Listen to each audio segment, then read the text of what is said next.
தினம் ஒரு திருப்பாடல். எண் 9. இறைமுத்துக்கள் 10. உமது பெயரை அறிந்தோர் உம்மில் நம்பிக்கை கொள்வர்.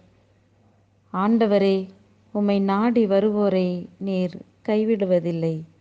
ஆமென். Psalms 9:10. Those who know you, Lord, will trust you. You do not abandon anyone who comes to you. Amen. தவக்காலத்தில் நீங்கள் நோன்பிருக்க விரும்புகிறீர்களா? திருத்தந்தை பிரான்சிஸ் அவர்களின் வார்த்தைகளில் 1. காயப்படுத்தும் சொற்களிலிருந்து நோன்பிருந்து கனிவான சொற்களை பேசுங்கள்.